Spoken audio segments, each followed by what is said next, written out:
Hello everyone, कैसे आप सब। आप सबका अपने चैनल में स्वागत है। आज मैं आपको नेताजी सुभाष चंद्र बोस की जीवनी सुनाने जा रहा हूँ। तो चलिए शुरू करते हैं। नेताजी सुभाष चंद्र बोस भारत के स्वतंत्रता संग्राम के अग्रणी तथा सबसे बड़े नेता थे। द्वितीय विश्व युद्ध के दौरान अंग्रेजों के खिलाफ लड़ने के लिए उन्होंने जापान के सहयोग से आज़ाद हिंद फौज का गठन किया था। उनके द्वारा दिया गया जय हिंद का नारा भारत का राष्ट्रीय नारा बन गया है। तुम मुझे खून दो, मैं तुम्हें आज़ादी दूंगा का नारा भी उनका था, जो उस समय अत्यधिक प्रचलन में आया। भारतवासी उन्हें नेताजी के नाम से ही संबोधित करते हैं। कुछ इतिहासकारों का मानना है कि जब नेताजी ने जापान और जर्मनी से सहयोग लेने का प्रयास किया था, तो ब्रिटिश सरकार ने अपने गुप्तचरों को 1941 में उन्हें ख़त्म करने का आदेश दिया था।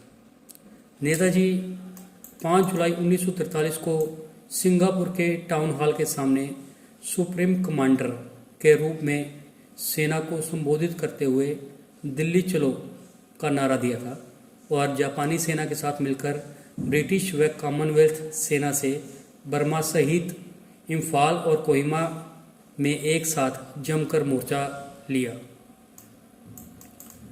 21 अक्टूबर 1943 को बोस ने आज़ाद हिंद फौज के सर्वोच्च सेनापति की हैसियत से स्वतंत्र भारत की अस्थायी सरकार बनाई, जिसे जर्मनी, जापान, फिलीपींस, कोरिया, चीन, इटली और आयरलैंड सहित 11 देशों की सरकारों ने मान्यता प्रदान की। जापान ने अंडमान और निकोबार द्वीप इस अस्थायी सरकार को दे दिए। सुभाष उन द्वीपों में गए और उनका नया नामकरण किया। 1944 को आज़ाद हिंद फौज ने अंग्रेज़ों पर दोबारा आक्रमण किया और कुछ भारतीय प्रदेशों को अंग्रेज़ों से मुक्त भी करा लिया। कोहिमा का युद्ध 4 अप्रैल 1944 से 22 जून 1944 तक लड़ा गया। यह एक भयंकर युद्ध था। इस युद्ध में जापानी सेना को पीछे हटना पड़ा था और यह एक महत्वपूर्ण मोड़ सिद्ध हुआ।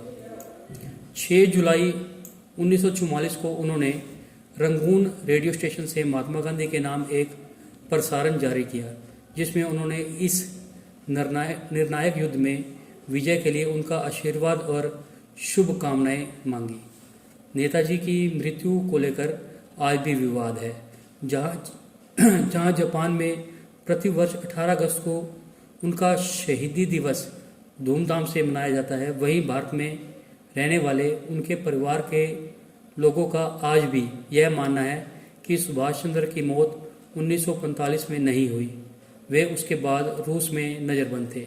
यदि ऐसा नहीं है तो भारत सरकार ने उनकी मृत्यु से संबंधित दस्तावेज अब तक सार्वजनिक नहीं किए, क्योंकि नेताजी की मृत्यु नहीं हुई थी। 16 जनवरी 2014 को कलकत्ता उच्च न्यायालय ने नेताजी के लापता होने के रहस्य से जुड़े खुफिया दस्तावेजों को सार्वजनिक करने की मांग वाली जनहित याचिका पर सुनवाई करने के लिए विशेष पीठ का गठन किया। आज़ाद हिंद सरकार ने 75 वर्ष पूरे होने पर इतिहास में पहली बार 2018 में प्रधानमंत्री नरेंद्र मोदी ने लाल किले पर तिरंगा फहराया था। अब आपको नेताजी सुभाष चंद्र बोस के जन्म और उनके पारिवारिक जीवन के बारे में बताते हैं। सुभाष जी के पिता जानकीनाथ बोस का जन्म सुभाष जी के पिता जानकी नाथ बोस का सन 1905 का एक चित्र, जो कि बहुत ही पॉपुलर है, वो सोशल मीडिया पर भी उपलब्ध है। और नेताजी सुभाष चंद्र का जन्म 23 जनवरी 1897 को ओडिशा के कटक शहर में हिंदू परिवार में हुआ। उनके पिता का नाम जानकीनाथ बोस और मां का नाम प्रभावती था। जानकीनाथ बोस कटक शहर के मशहूर वकील थे। पहले वे सरकारी वकील थे, मगर बाद में उन्होंने निजी प्रैक्टिस शुरू कर दी थी।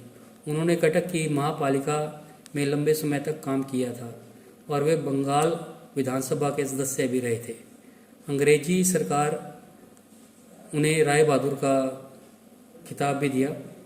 प्रभावती देवी के पिता का नाम गंगा नारायण दत्त था। दत्त परिवार को कोलकाता का एक कुलीन परिवार माना जाता था।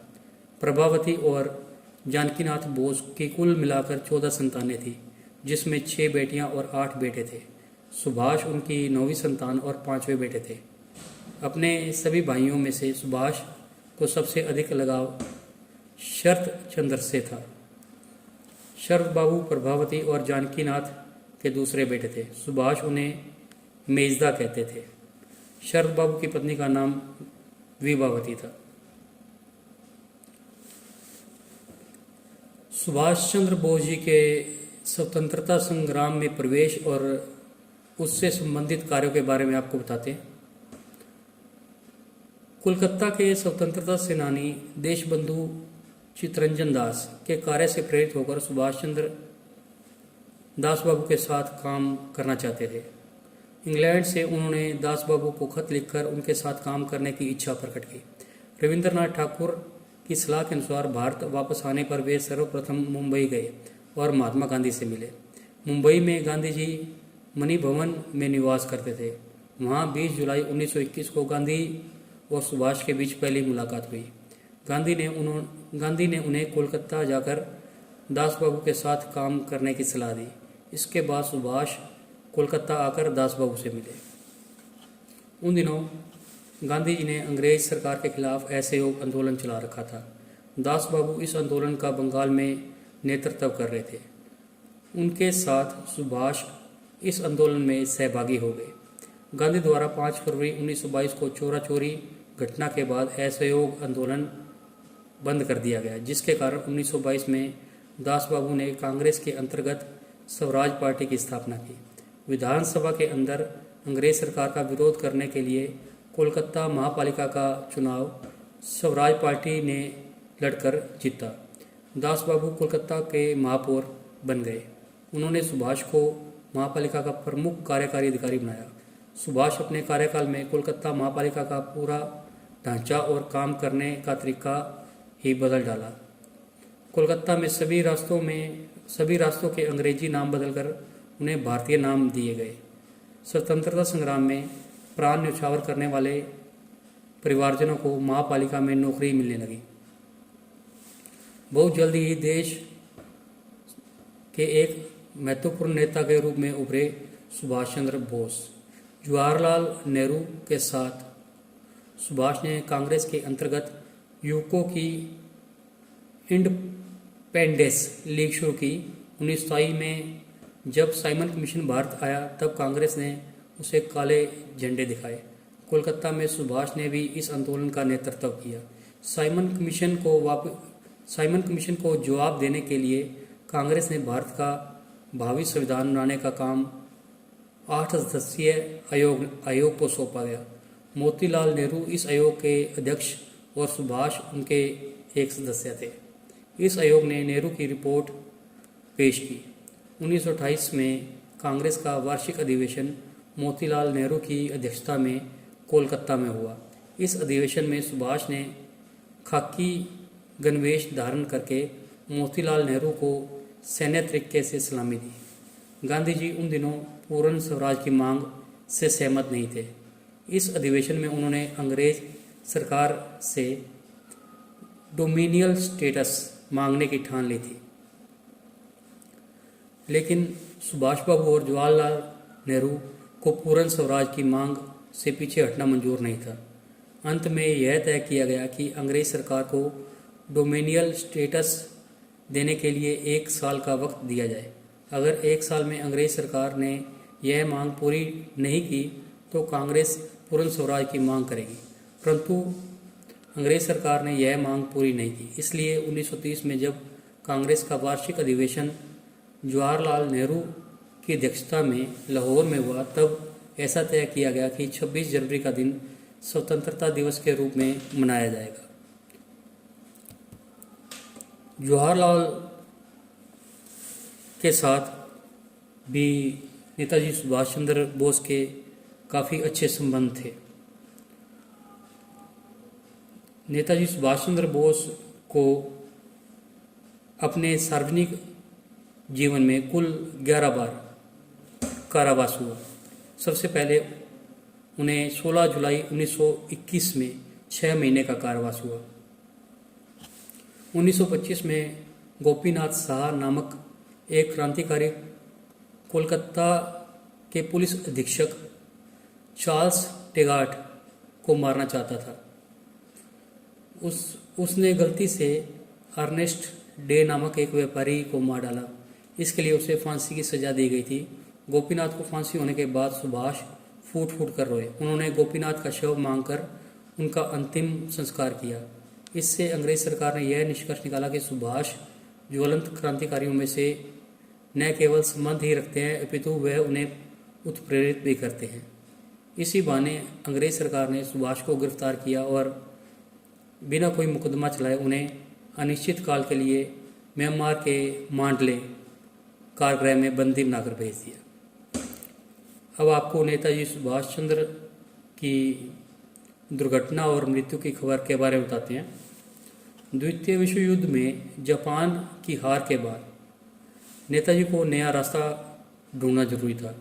उन्होंने रूस से सहायता मांगने का निश्चय किया। 18 अगस्त 1945 को नेताजी हवाई जहाज से मंचूरिया की तरफ जा रहे थे। इस सफ़र के दौरान वे लापता हो गए। इस दिन के बाद वे कभी भी किसी को दिखाई नहीं दिए। 23 अगस्त 1945 को टोक्यो रेडियो ने बताया कि सैगोन में नेताजी एक बड़े बम वर्षक विमान से आ रहे थे कि 18 अगस्त को ताइहोकू हवाई अड्डे के पास उनका विमान दुर्घटनाग्रस्त हो गया। विमान में उनके साथ सवार जापानी जनरल शोदेई, पायलट तथा कुछ अन्य लोग भी मारे गए। नेताजी गंभीर रूप से जल गए थे। उन्हें ताइहोकू सैनिक अस्पताल में ले जाया गया, जहां उन्होंने दम तोड़ दिया। कर्नल हबीबुर्ग के अनुसार उनका अंतिम संस्कार ताइहोकू में ही कर दिया गया। सितंबर के मध्य में उनकी अस्थियां संचित करके जापान की राजधानी टोक्यो के रेंकोजी मंदिर में रख दी गई। भारतीय राष्ट्रीय अभिलेखागार से प्राप्त एक दस्तावेज के अनुसार नेताजी की मृत्यु 18 अगस्त 1945 को ताइहोकू के सैनिक अस्पताल में रात्रि 9 बजे हुई थी। स्वतंत्रता के पश्चात भारत सरकार ने इस घटना की जांच करने के लिए 1956 और 1970 में 2 बार आयोग नियुक्त किए। दोनों बार यही नतीजा निकला कि नेताजी उस विमान दुर्घटना में शहीद हो गए थे। तो आपको नेताजी की जीवनी कैसी लगी? अगर पसंद आई है तो वीडियो को लाइक कीजिए, शेयर कीजिए और चैनल को सब्सक्राइब कीजिए। बेल वाला बटन ज़रूर दबा दें ताकि हम ऐसी कोई और वीडियो डालें तो उसकी नोटिफिकेशन आपको मिल जाए। Thank you.